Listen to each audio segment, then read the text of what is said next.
last play, Elliott ends up with the three-pointer, not able to knock it down. What kind of went into letting that play just kind of play out rather than obviously, calling the time up there? We just didn't execute. We just didn't make the shot. Coach, they were up 20 with 1:09 left in the first half, and you guys went on, I think it was 53-30 over the next 14, 15 minutes, whatever it was. What was the difference in what you guys did during that stretch that you were not doing earlier? Well, we were playing defense. I mean, they shot 60% against us in the first half. They were getting everything that they wanted. They were running their offense like they do in shoot-around. They were getting threes. They were getting layups. They were getting dunks. They were getting to the free throw line.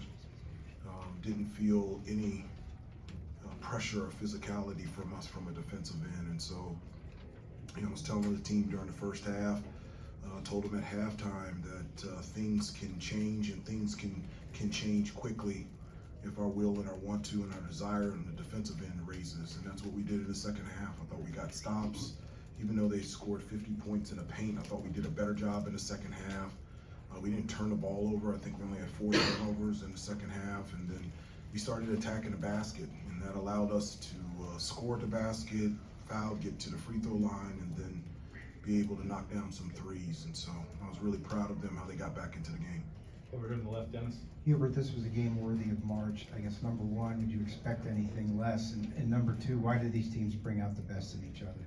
Well, I mean, anytime that you bring two unbelievable programs that have terrific kids and talented kids, competitive kids, it doesn't matter whether it's in March or November, it's going to be highly competitive. I mean, when you run through the tunnel, I think it's the last time Carolina's played here was 1960. You run through that tunnel and you see that crowd and you see Kansas across the court. If you can't be fired up to compete and play in this type of atmosphere against that type of team, then something is wrong with you. And I think we bring the same thing out in opponents, and I thought we brought the same thing out in Kansas as well. Coach, what were the main points of emphasis for the bigs heading into this game? Yeah, just you got to make, their bigs are big. They're really talented, not only scoring around the basket, but getting position close to the basket. We talked about having a physical presence before. One of the things that we always talk about is you got to play defense before you play defense. And if you start playing defense when they're already on the block or posting up, it's just too late for those talented type of players. And I really felt like in the first half, they were getting everything. Dickinson was getting the ball right underneath the basket. Everybody else, they were getting lobs. And I felt like in the second half, we did a better job of that. And that helped us get back in the game.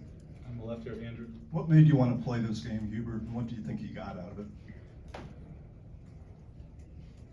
I wanted to play this game because I love playing basketball. I love competing. But scheduling Kansas here. Well, they got to come to our place next year. I mean, the game is a game.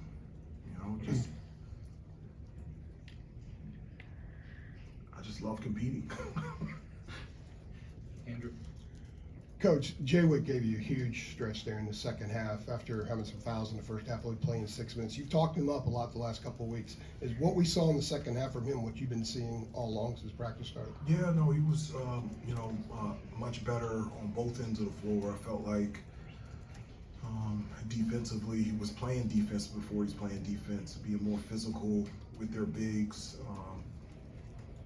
It's tough. They're really talented players, and it's really hard because their guards are good getting downhill. And it puts a lot of pressure on you defensively. And then on the offensive end, I thought he did a really good job rolling to the basket, attacking the offensive glass, and just giving us a rolling presence to the rim. And I thought he did a good job of that. Quick follow-up. His confidence is back from the perimeter. He said last year he wasn't very confident out there. How have you seen the confidence shift? Is it just a matter of making shots, or was it the work that went into it?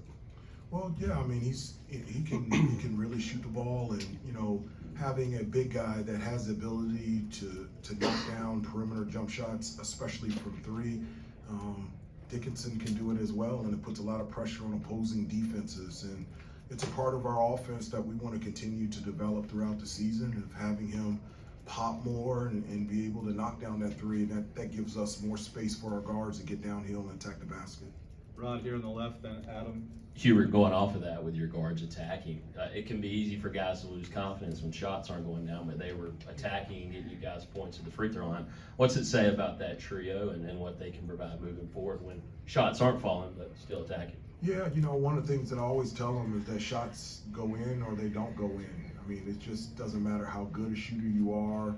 There's times where they go in and there's times that they aren't. The thing that we always talk about is focus on things that you can bring every day. And that's defense, that's rebounding, that's energy, effort, attention to detail, attacking the basket. And that's why one of the reasons that it's important for us to be able to get to the free throw line is because in those times where maybe the three-pointers are not going as well as we want, you're still able to score effectively by getting to the free throw line. So it's been an emphasis for us, and I wish we made one more three, but you know, we just didn't. Take two more, Adam, then here in front. Hubert, at the half, what did you have to try to figure out with the foul trouble with the bigs? Because Ty Claude had 3, the 2 Jalen's had 2, then Alan Lubin had 2. Like, what was going wrong there, and what did you had to change something? What did you want to Well, I did, you do know. differently? You know, again, they have talented post players. For me, it's always, you know, you guys asked a question about our size, and I told you before, it's not. I don't look at it that way. I look at the size of your heart. And guys, I've been there before.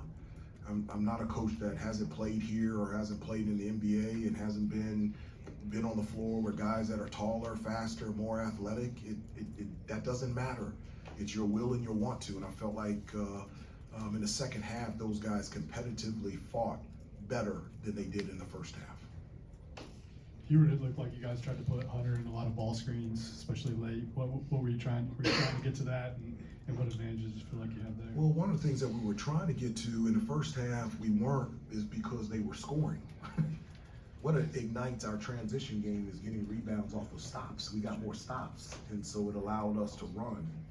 You know, after we get misses, and it all ties back to defense, like our transitioning from defense to offense is real. And so in the second half, we were able to get to that. Yes, we were trying to involve their 5 in the ball screens, but we were trying to get up and be able to attack before the defense got set. And so I felt like we were able to do that better in the second half. And the reason being is we were getting stops and rebounds, and it allowed us to go. So my question, like one last one. Hubert, you mentioned just defending the post. How difficult is it when, you know, with the possession with a minute and a half left and Hunter's already on the block, when you guys are starting to set up your defense and they're able to lob over the top? Just how difficult is that play to defend there? Well, it's very difficult, and there's a reason why they run that play, because they run it where he can catch the ball in the middle of the floor. Very difficult, impossible to double team. We were gonna fire and have them pass the ball out and have somebody make a shot, which they had a number of guys that could make that shot, but it's very difficult, almost impossible to be able to do that in the middle of the floor. And they run that play specifically to do that. That's not, they run a number of actions that put him in those situations, and that's the number one reason why they do that, is because in the middle of the floor, you can't get double teamed. Thanks, Coach. Thanks, everybody. Again, our players will be available